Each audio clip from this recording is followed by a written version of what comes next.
বেশি বোঝার দরকার নাই। ঈমান আনতে হলে সর্বপ্রথম শর্ত হচ্ছে যারা বাতিল, যারা তাগুত, তাদের সাথে সম্পর্ক কাট অফ করে দিতে হবে, তারপর ঈমান গ্রহণ করতে হবে। আগে ঈমান মানে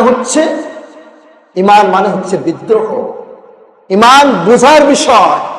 ঈমান শুধু পড়ার বিষয় নয়, কালিমা পড়ার বিষয় নয়, ঈমান বোঝার বিষয়। ঈমান হচ্ছে রেভুলেশন।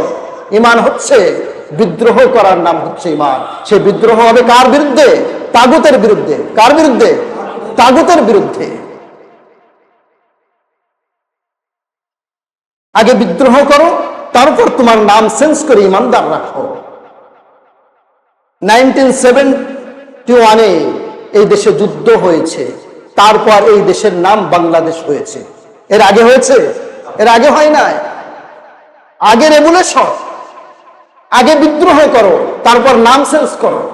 বিদ্রোহ হয়ে গিয়েছে, এখন আগে যে নাম ছিল পূর্ব পাকিস্তান, এটা মানি না। আগে যে টাকা ছিল সেটা মানি না। আগে যে রাষ্ট্রপতি ছিল এটা মানি না।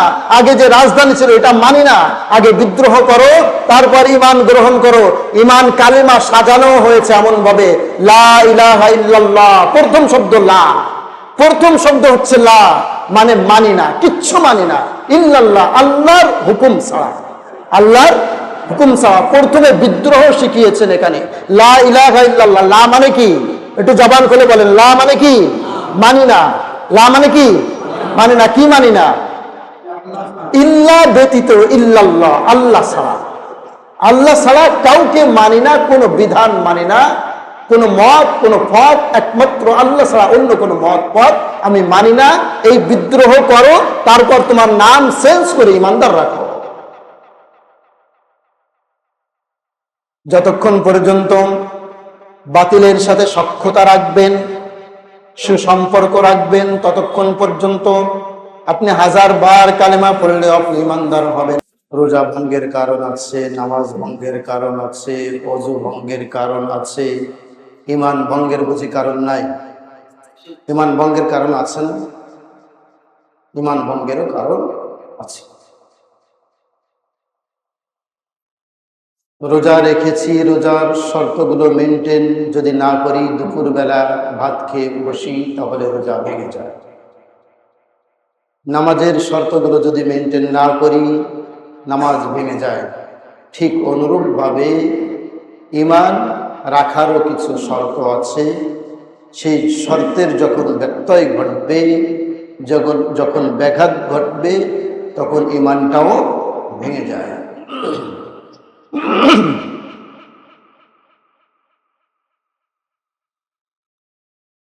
রোজা ভঙ্গের কারণ আছে, সেই কারণগুলো আমরা জানি বিধায় রোজাটা আমরা পূর্ণ করতে পারি। না জানলে কি পারতাম না। ওযু ভঙ্গের কারণ আছে, কারণগুলো কি আমরা জানি বিধায় ওযু ছুটে গেলে আমরা বুঝতে পারি। যদি না জানতাম তাহলে বুঝতাম না। ঠিক ঈমান ভঙ্গের কারণ এগুলো জানা যত জরুরি, এগুলো তো জরুরি, তার থেকে মোস্ট ইম্পর্টেন্ট ঈমান ভঙ্গের কারণ জানা। যদি না জানি তাহলে ঈমান যে কখন ভেঙে যাবে আমি টের পাবো না, শুধরাতে পারবো না নিজেকে। এজন্য খুব গুরুত্বপূর্ণ একটি বিষয়।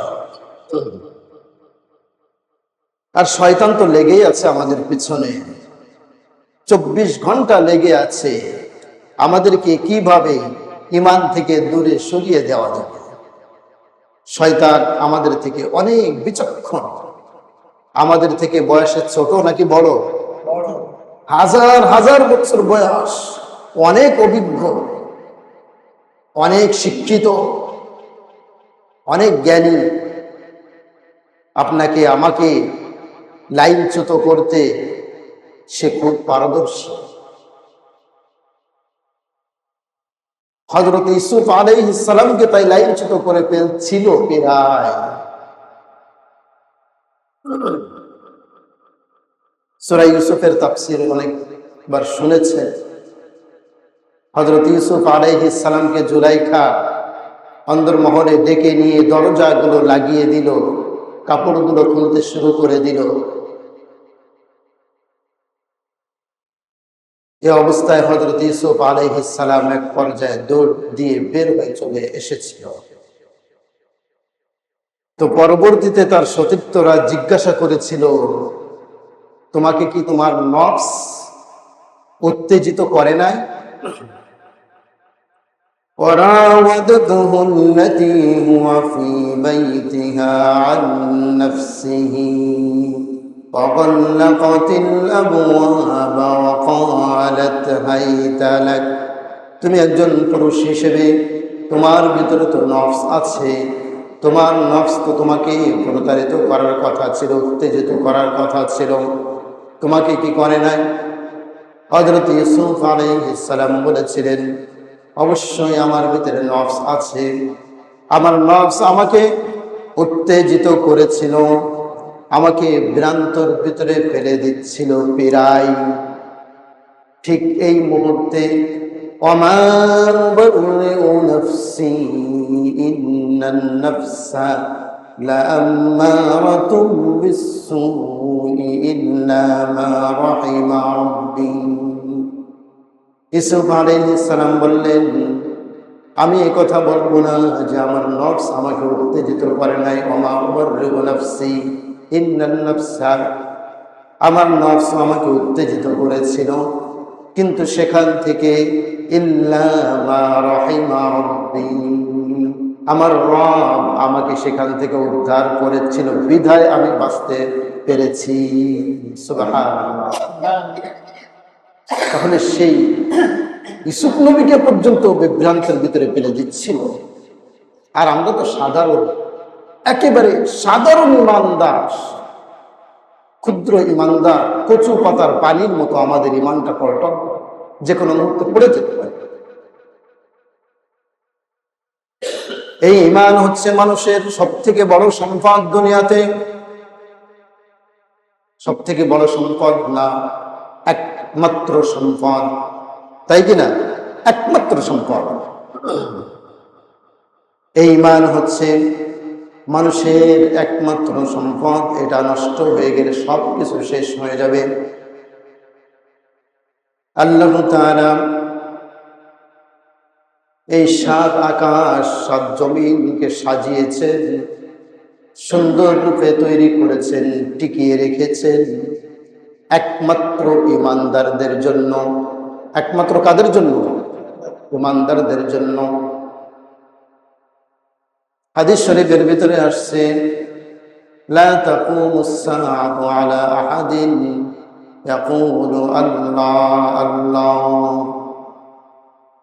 দুনিয়াতে যতক্ষণ পর্যন্ত একজন ইমানদার থাকবে আল্লাহ বলে ডাক দেওয়ার মতো, ততক্ষণ পর্যন্ত এই দুনিয়া ধ্বংস হবে না।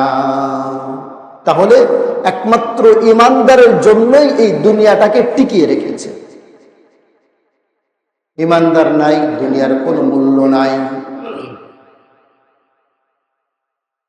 কোনো বিয়ের অনুষ্ঠানে, কোনো বিবাহের অনুষ্ঠানে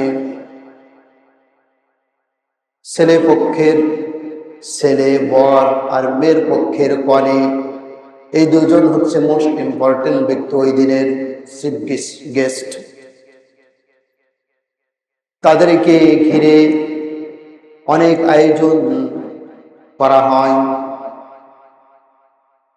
মেয়ের বাবা মেয়েকে সাজিয়ে রেখেছেন, বরপক্ষ আসছে, কিছুক্ষণ পরে বিয়ে হবে, আত্মীয় স্বজন আসছে, তাদেরকে মেহমানদারি করেছেন। ইন দ্য মিন টাইম মেয়ের বাবার কাছে একটি ফোন কল আসলো যে বর আসছিল, কিন্তু বরের গাড়ি অ্যাক্সিডেন্ট করে বর মারা গিয়েছে। সাথে সাথে মেয়ের বাবার চেহারা বিষাদে পরিপূর্ণ হয়ে যাবে, মুখটা কালো হয়ে যাবে, পুরো অনুষ্ঠান জুড়ে কালো মেঘ তৈরি হয়ে যাবে। অনুষ্ঠানের আর কোনো প্রয়োজনীয়তা বোধ করবে না কেউ। অনুষ্ঠানটা পানসা হয়ে যাবে, কিন্তু সবাই তো আছে, শুধু ছেলে নাই। অনেক এমপি মন্ত্রী আছে, অনেক গুরুত্বপূর্ণ মেহমান আছে, কিন্তু অনুষ্ঠানের আর কোনো জৌলুস থাকবে না। থাকবে? থাকবে না। একমাত্র ছেলেকে কেন্দ্র করে যেমন ভাবে বিয়ের অনুষ্ঠান পণ্ড হয়ে যায়, ছেলে মারা গিয়েছে, অনুষ্ঠান পণ্ড হয়েছে, ঠিক অনুরূপ ভাবে যখন ইমানদার থাকবে না, একজন ইমানদারও থাকবে না, তখন আল্লাহ তাআলা এই আসমান আর জমিন টিকিয়ে রাখার প্রয়োজন মনে করবে না।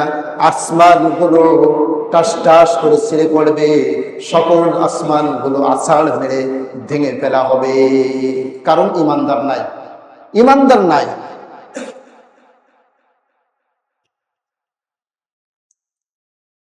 বিবাহের অনুষ্ঠানে যেমন একজন ছেলেকে কেন্দ্র করে, একজন মেয়েকে কেন্দ্র করে আরো অসংখ্য মানুষ দাওয়াত পাচ্ছে, তারাও খাচ্ছে, আনন্দ করতে করছে, তাদের ওসিলাই না, এখানে আর কোনো লক্ষ্য আছে?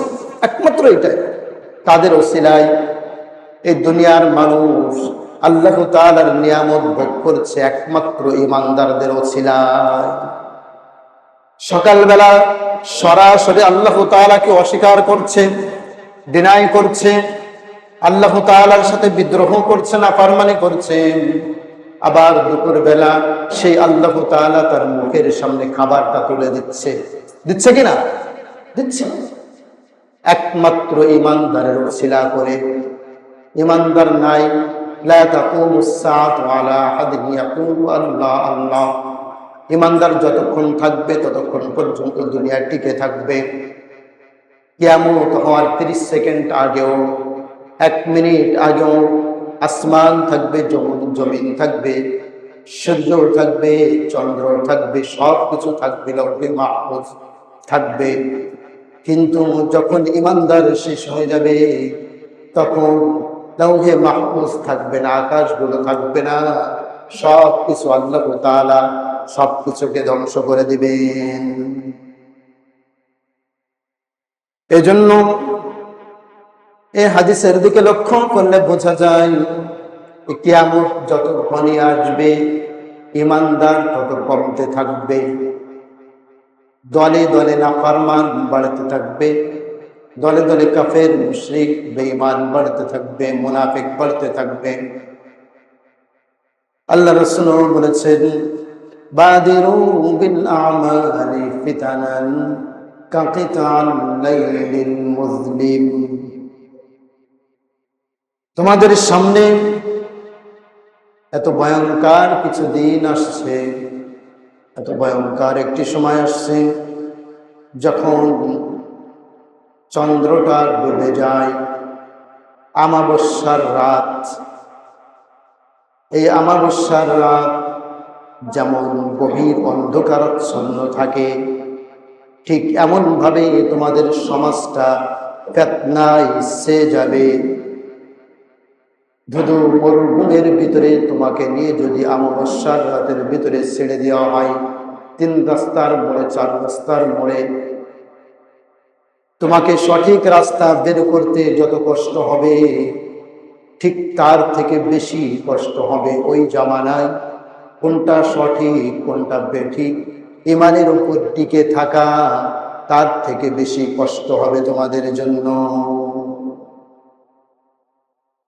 ওই জামানায় এসে মানুষ মুহূর্তের ভিতরে ইমানদার থেকে কাফের হয়ে যাবে, মানুষ মুহূর্তের ভিতরে ইমানদার থেকে মুশরিক হয়ে যাবে, মুহূর্তের ভিতরে মুনাফিক হয়ে যাবে। ইসবিহুর রাজুলু মুমিনান ফায়ুমসি কাফিরা।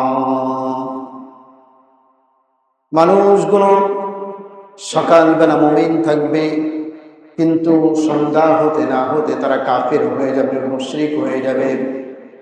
আবার সন্ধ্যাবেলা মুমিন থাকবে, রাত পোহাতে না পোহাতে রাতের ভিতরে এমন খারাপ কাজগুলো করবে, কাফের অবস্থায় সে রাতটাকে পার করে দিন, সে দিনের মোকাবেলা করবে কাফের অবস্থায়।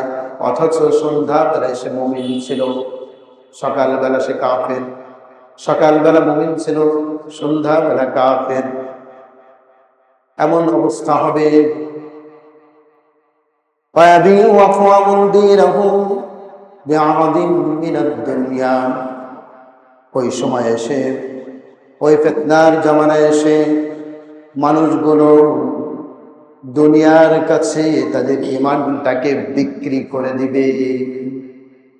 দুনিয়ার কাছে ঈমানটাকে বিক্রি করে দিবে, টাকার কাছে ঈমানটাকে বিক্রি করে দিবে, ক্ষমতার লোভে ঈমানটাকে বিক্রি করে দিবে। ঈমানটা রাখার প্রয়োজন মনে করবে না। এমন অনেক বড় বড় আলেম থাকবে, তারাও টাকার কাছে ঈমানটাকে বিক্রি করে দেবে, ক্ষমতার কাছে ঈমানটাকে বিক্রি করে দেবে। ওই জামানা আসবে নাকি? তখন বলেছেন 1450 বছর আগে আসবে, আর এখন কি ওই কথা আসবে নাকি চলে এসেছে? চলে এসেছে। বড় বড় আলেমরাও তারা ক্ষমতার লোভে, টাকার লোভে ঈমানটাকে বিক্রি করে দেবে। আমরা কিছুদিন আগেও দেখেছি যে জালেম শাসক অসংখ্য আলেমদেরকে পাখির মতো গুলি করে মারছে। শাপলা চত্বরে অসংখ্য আলেমদেরকে এমন ভাবে গুলি করে মারলো, অসংখ্য আলেমদেরকে ফাঁসি দিল, দুনিয়া থেকে সরিয়ে দিল।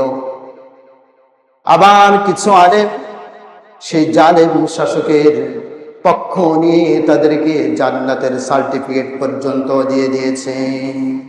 আছে না এমন? কি বলবেন? আলেমদের বিরুদ্ধে আন্দোলন চলছে, শাহবাগে ফাঁসির জন্য আন্দোলন করেছে কিছু আলেম। সেখানে গিয়ে তাদের সাথে একতা ঘোষণা করে তাদের সাথে সঙ্গী হয়ে বলছে, আমার জীবনের সব থেকে বড় ভালো কাজটি আজকে করেছি। তাহলে সেই জামানা আসবে নাকি এসেছে? চলছে, ওই জামানা চলছে। ক্ষমতার লোভে আমরা আমাদের ঈমানকে বিক্রি করে দিচ্ছি, সামান্য কিছু অর্থের বিনিময়ে ঈমানটাকে বিক্রি করে দিচ্ছি।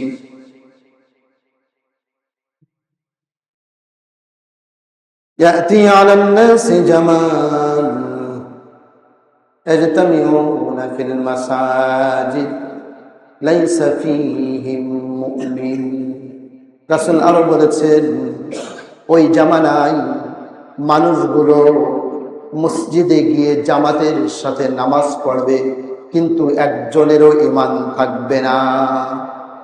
ইমাম সাহেবের ঈমান নাই, মুয়াজ্জিনের ঈমান নাই, মুসাল্লিদের ঈমান নাই, কারোর ঈমান নাই, জামাতের সাথে নামাজ পড়ছে।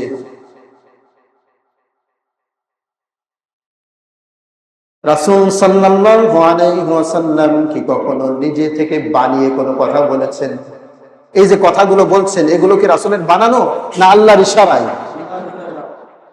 ওয়ামা ইয়ানতিকু আনিল হাওয়া ইন হুয়া ইল্লা ওয়াহয়ুন ইউহা। সূরা নাজমের ভিতরে বলে দিয়েছেন যে রাসূল নিজ থেকে বানানো কোনো কথা বলেন না। আল্লাহর ইশারা যতক্ষণ পর্যন্ত না আসে ততক্ষণ পর্যন্ত তিনি বলেন না। তাহলে এই যে কথাগুলো বলেছেন যে মানুষ জামাতের সহিত নামাজ পড়বে কিন্তু একজনের ঈমান থাকবে না, এমন সময় আসবে, তখন বলেছেন, আর ওই সময় এখন চলে এসেছে, চলছে। আপনারা হয়তো বা কেউ চেনেন, কেউ চেনেন না।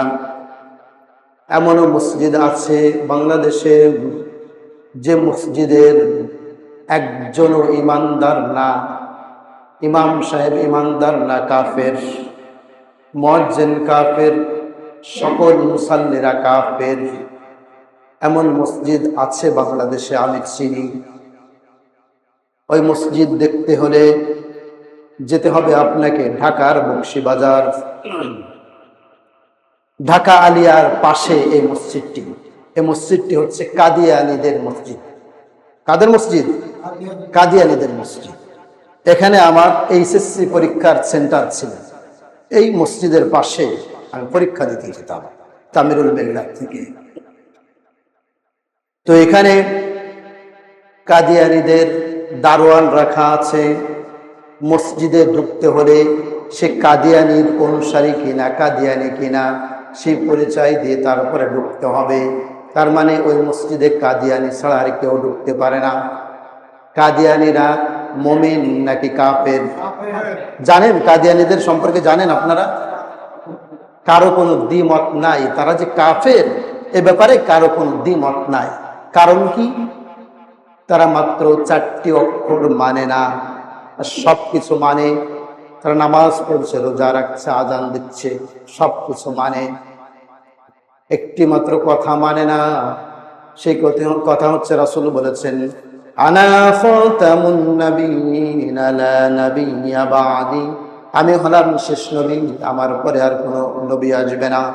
এই কথা তারা মানে না। রাসূলকে শেষ নবী মানে না। তারা শেষ নবী হিসেবে একজনকে বানিয়েছে, গোলাম আহমদ কাদিয়ানী, তাকে তারা নবী হিসেবে মানে। নাউজুবিল্লাহ। তাহলে তাদের ঈমান আছে? তাদের যে ঈমান নাই, তারা যে কাফের, এ ব্যাপারে সন্দেহ আছে নাকি? কোনো সন্দেহ আছে? কোনো সন্দেহ নাই। তাহলে তারা তো আজান দিচ্ছে, মুয়াজ্জিনকে আজান দিচ্ছে না? মুয়াজ্জিন কি বলছে না আজানের ভিতরে আশহাদু আল্লা ইলাহা ইল্লাল্লাহ, এই বাক্য উচ্চারণ করছে? আশহাদু আন্না মুহাম্মাদুর রাসূলুল্লাহ, এই বাক্য উচ্চারণ করছে। আসলে ঈমানটা কি? ঈমানটা কি এইভাবে তুতা পাখির মতো কালেমা পড়া, এটা কি ঈমান? এটাকে কি ঈমান বলে? তাহলে তো তারা কাফের হতো না। এটা যদি ঈমান হয়ে থাকবে তাহলে আব্দুল্লাহ ইবনে উবাই তো মুনাফিক হতো না। আব্দুল্লাহ ইবনে উবাই সরাসরি রাসূলের হাতে কালেমা পড়েছে।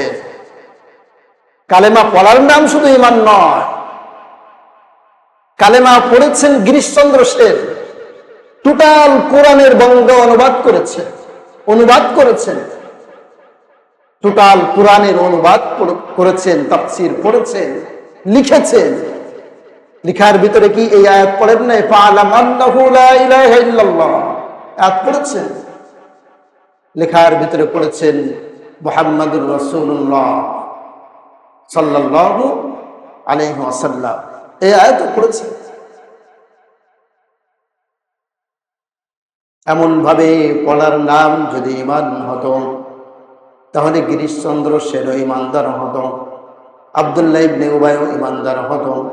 কত হিন্দু ভাইরা কালেমা জানে, লা ইলাহা ইল্লাল্লাহ মুহাম্মাদুর রাসূলুল্লাহ, তারা কালেমা জানে। এজন্য তারা কি ঈমানদার? তারা কি ঈমানদার? ঈমান আসলে কি? কালিমাটা আসলে কি আমরা জানি না। আমাদেরকে ছোট অবস্থায় মক্তবে পড়িয়ে দিয়েছেন লা ইলাহা ইল্লাল্লাহ মুহাম্মাদুর রাসূলুল্লাহ, সেই অনুসারে আমরা মনে করি আমরা ঈমানদার। এ হচ্ছে কালেমা। কালেমার সঠিক ব্যাখ্যা না জানার কারণে এমন ঈমানদার হয়েছে আমরা নামাজ রোজা করি, ইসলাম মানি, আবার যখন আল্লাহর আইনের কথা শুনি তখন মুখটা কালো হয়ে যায়, হয় কি না? যখন আল্লাহর আইনের কথা কেউ বলে তখন তাকে জঙ্গি বলা হয়, তখন তাকে যুদ্ধ অপরাধী বলা হয়, হয় কি না? বিশ্ব মুফাসসির কোরআন আল্লামা দেলোয়ার হোসেন সাইদিকে দীর্ঘ 13 বছর যাবৎ জেলখানায় অবরুদ্ধ করে রাখা হয়েছিল।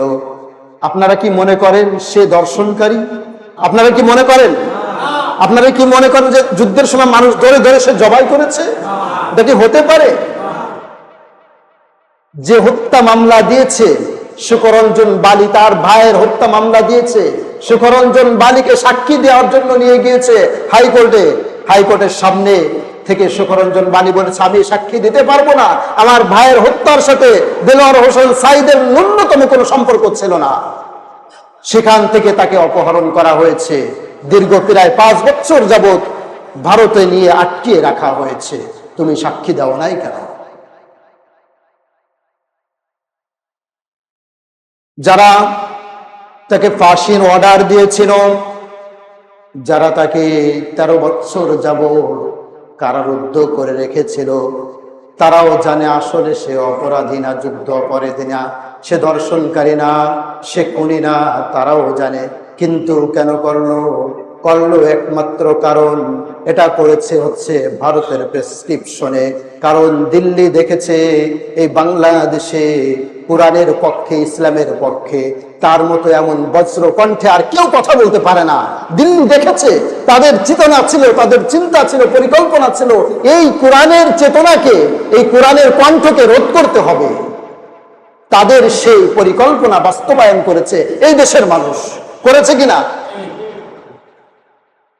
তারা চেয়েছে ইসলাম যদি প্রতিষ্ঠিত হয়ে যায়, এটা তাদের জন্য থ্রেট হবে, তাদের জন্য ভয়ঙ্কর হবে।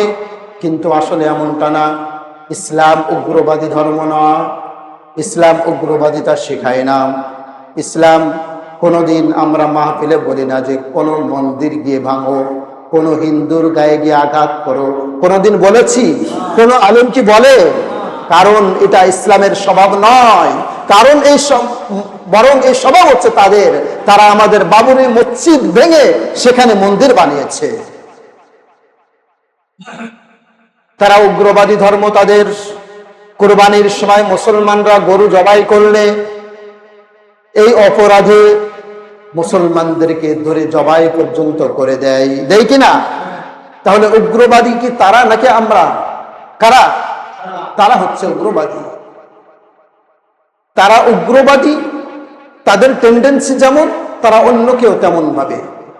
আল মারউ ইয়াকিসু আলা নাফসি, মানুষ নিজে যেমন অন্যকেও ঠিক তেমন ভাবে, নিজে যেমন অন্যকেও তেমন ভাবে। তাহলে বাতিলগুলো ইসলামের কণ্ঠরোধ করতে চাইল, তাদের পরিকল্পনা বাস্তবায়ন করল, কোরআনের কণ্ঠকে নিভিয়ে দিতে চাইল। আর তাদের এই চাওয়াটাকে যারা বাস্তবায়ন করলো, মোদি এসে তো এই দেশের কাউকে ফাঁসি দেয় নাই, মোদি এসে কাউকে, এই দেশের কাউকে জেলে ধরে আটকে রাখে নাই। রেখেছে এই দেশের মানুষগুলো, রেখেছে কিনা? এই দেশের মানুষগুলো করেছে কিনা? এই দেশের মানুষগুলো করেছে। তাহলে এই বাতিলগুলোর পরিকল্পনা যারা বাস্তবায়ন করলো, এই বাতিলের ভিতরে আর তাদের ভিতরে কোনো পার্থক্য আছে নাকি? কোনো পার্থক্য আছে? কোনো পার্থক্য নাই। ইমানের মূল থিম বুঝতে হবে। ইমানটা কি? ইমান আনার শর্ত আছে। নামাজ পড়ার যেমন শর্ত আছে, ওযু গোসল করতে হবে। তাছাড়া 1000 রাকাত নামাজ পড়লেও কাজ হবে না। আপনার গোসল ফরজ হয়েছে, গোসল করা ছাড়া নামাজ পড়লে কাজ হবে? ওযু করা ছাড়া নামাজ পড়লে কাজ হবে? নামাজের শর্ত হচ্ছে এগুলো, শর্ত মেনটেন করে তারপর পড়লে কাজ হবে। ঠিক ইমান আনারও শর্ত আছে, সেই শর্ত মেনটেন করে যদি ইমান আনেন তাহলে আপনার ইমানে কাজ হবে। ইমান আনার শর্ত কি? ইমান আনার শর্ত হচ্ছে فَمَن يَكْفُرْ بِالطَّاغُوتِ وَيُؤْمِنْ بِاللَّهِ فَقَدِ اسْتَمْسَكَ بِالْعُرْوَةِ الْوُثْقَى لَا انفِصَامَ لَهَا وَاللَّهُ سَمِيعٌ عَلِيمٌ। কান খুলে শুনবেন, কোরআনের আয়াত বলছি, আমার কোনো বানানো কথা না। فَمَن يَكْفُرْ بِالطَّاغُوتِ وَيُؤْمِنْ بِاللَّهِ, তোমরা যারা ঈমান আনতে চাও তারা শুনে রাখো, ঈমান আনার পূর্ব শর্ত হচ্ছে তাগুতকে বর্জন করতে হবে, অস্বীকার করতে হবে, বিদ্রোহ করতে হবে তাগুতের সাথে। কার সাথে? তাগুত মানে হচ্ছে যে আল্লাহর আইন মানে না এবং অন্যকে মানতে দেয় না, ওই ব্যক্তি হচ্ছে তাগুত। ওই ব্যক্তির সাথে সম্পর্ক ছিন্ন করে তারপরে ওয়ায়ুমিন বিল্লাহ, তারপরে হচ্ছে কালিমা পড়ে ঈমান আনতে হবে, তাহলে তুমি পূর্ণ ঈমানদার হবে। তাহলে আগে পূর্ব শর্ত কি? বাতিলের সাথে সম্পর্ক ছিন্ন করে তারপরে ঈমান আনতে হবে। লান ফিসামা লাহা ওয়াল্লাহু সামিউন আলিম। আর এই শর্ত মেনটেন করে যদি ঈমান আনতে পারো, তোমার ঈমান এমন মজবুত হবে যে ইমানের রশির এক মাথা থাকবে তোমার সাথে, আর এক মাথা থাকবে সরাসরি আল্লাহর সাথে।